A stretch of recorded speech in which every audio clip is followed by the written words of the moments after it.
A Agricultura BR agora fala de um tema extremamente sério, delicado e que foi motivo de muito debate por conta, primeiramente, da necessidade, porque o entendimento dos especialistas do mercado de arroz, dos economistas que entendem um pouco da área, é de que há arroz disponível no Brasil, há arroz disponível no Rio Grande do Sul e que a grande questão seria apenas resolver o fator logístico.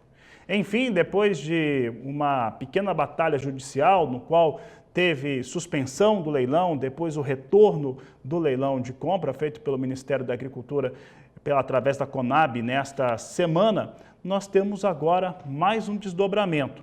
As empresas que ganharam processo licitatório. Para se ter uma ideia, e este é o assunto de agora, há empresas que trabalham com terraplanagem.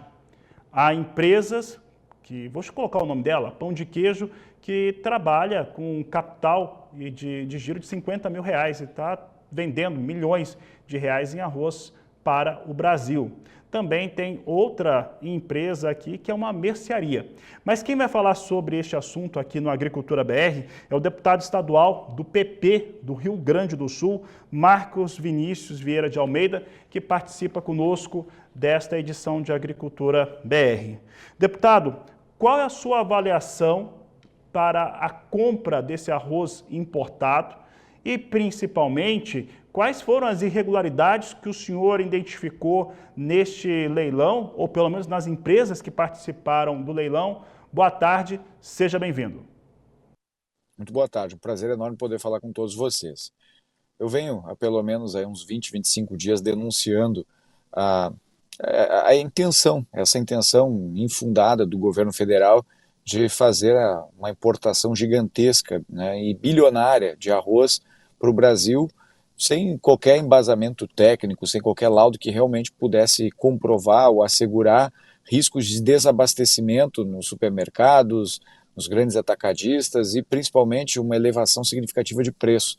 O Rio Grande do Sul não teve, na cadeia produtiva do arroz, uma quebra que fosse significativa a ponto de mudar todo esse processo econômico que hoje já está bem estruturado. Mas mesmo assim o governo insistiu. Nós a representamos junto ao Tribunal de Contas da União na semana passada, buscando, né, a anulação do edital de leilão programado para o dia 6 dessa semana. Trouxemos 5 irregularidades administrativas formais que constavam no edital, dentre elas a falta da justificativa, da motivação que embasasse a compra de um volume tão expressivo como o que foi arrematado nesta última semana, assim como a falta de um atestado ou de qualquer outra questão que exigisse da empresa vencedora a compatibilidade fitossanitária do arroz trazido para o Brasil, já que nós, produtores rurais do Brasil e do Rio Grande do Sul, não podemos usar uma série de defensivos agrícolas que são banidos pela Anvisa, mas sabemos, né, que nos países aqui do Mercosul, e especialmente na Ásia, uma série também muito ampla de defensivos agrícolas ou agrotóxicos, como queiram, né, os simpatizantes do governo chamam assim, são liberados lá. Não existia isso no edital. O mapa até dizia, vai ser feita uma espécie de apuração, de inspeção das cargas quando chegam. Sim, isso é natural, o mapa sempre faz em qualquer lugar, para verificar se há ratos, baratas, insetos, todas as naturezas, ou alguma outra contaminação química.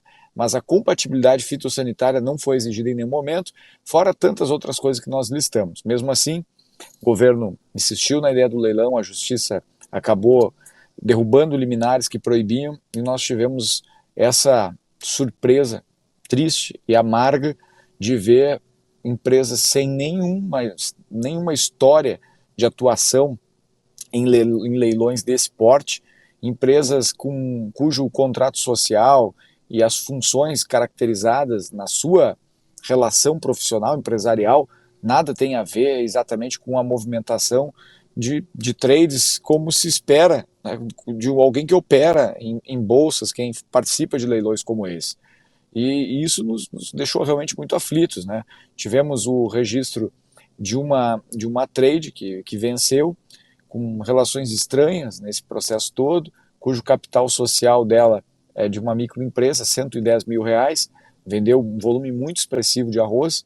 Tivemos ali também uma empresa que é locadora de máquinas em implementos agrícolas, né, no seu objeto principal, mas também tem uma diversidade de atividades, desde venda de materiais de higiene pessoal, construção de rodovias, terraplanagem, serviço de transporte passageiro, uma confusão, né, no que diz respeito à consolidação dos seus atos empresariais.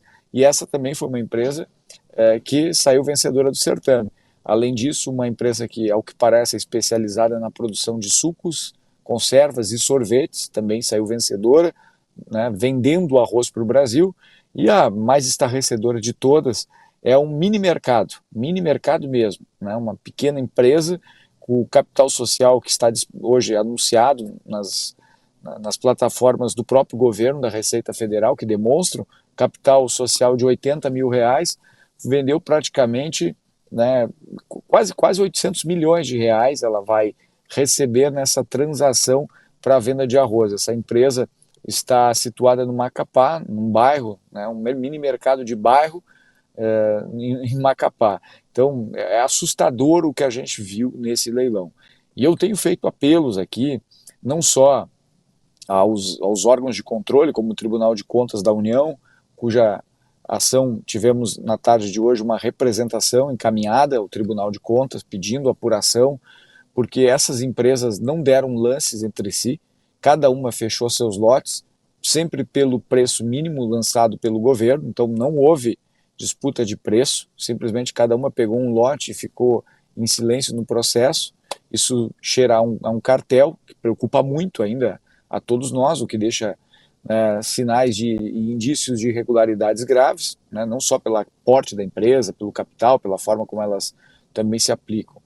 Então nós representamos junto ao Tribunal de Contas da União, procuramos também agora, junto com os parlamentares federais que estão interessados nesse tema, encaminhar também uma representação junto ao CAD, também entendemos ser importante, já a possibilidade desse risco de cartel. E claro, né, a gente está fazendo todos os apelos possíveis ainda ao próprio governo, porque dá tempo do governo não cometer esse erro. O governo pode anular o leilão por ato administrativo, é dever da administração pública suspender, revisar seus atos, toda vez que se encontra alguma espécie de risco ao erário ou fica evidente alguma espécie de vício na sua origem. E é o que está bem claro para todos nós, né? Esse processo ele não tinha previsão, não tinha um laudo que mostrasse a necessidade de importar arroz, e mesmo assim seguiu. E agora, esses indícios aí de irregularidades que nós acreditamos haver no processo e que precisa ser apurado. Mas eu reforço, eu espero e torço ainda para que o governo tenha a responsabilidade, a sensibilidade de anular. Anula esse arremate, anula esse leilão e bola para frente. Vamos tentar cuidar do Brasil, cuidar do Rio Grande do Sul. Nosso estado está precisando de muito apoio, muitas ajudas. Até agora, para as vítimas das enchentes, o governo federal destinou 1 bilhão e 200 mil. Nessa compra de arroz que foi fechada agora no dia 6, foram 1 bilhão e 300 milhões. Então foi mais dinheiro aplicado fora do Brasil, comprando arroz de fora para vender com uma embalagem, com rótulo do governo federal, com as cores, com a logomarca, com o slogan pelo Brasil, do que dinheiro na mão das famílias atingidas. Isso demonstra aí uma insensibilidade, até uma falta de priorização do governo nesse momento.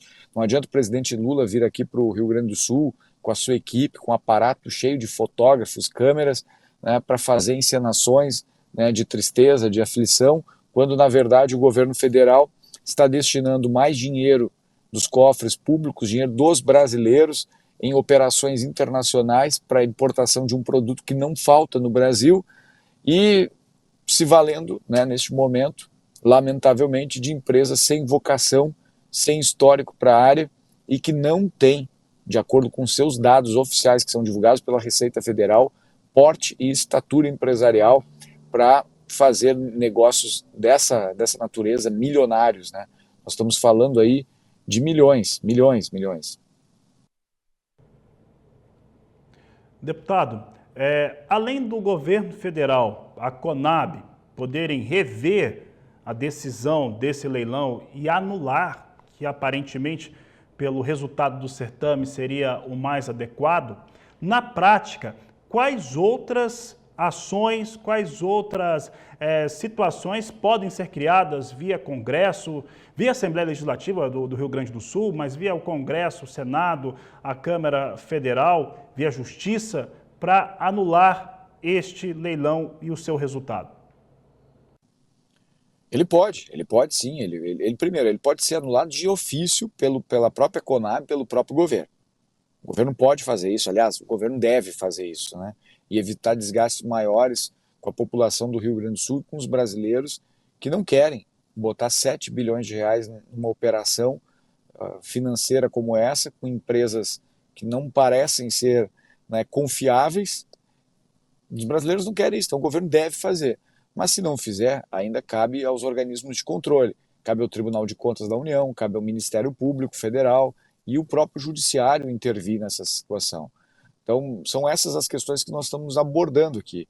E vamos lutar até o último momento com todas as forças que tivermos para proteger a população brasileira, né, desse prejuízo gigante ao erário, proteger os produtores rurais do Rio Grande do Sul e do Brasil dessa concorrência desleal estimulada pelo próprio governo e proteger, além de tudo, né, a legalidade dos atos públicos.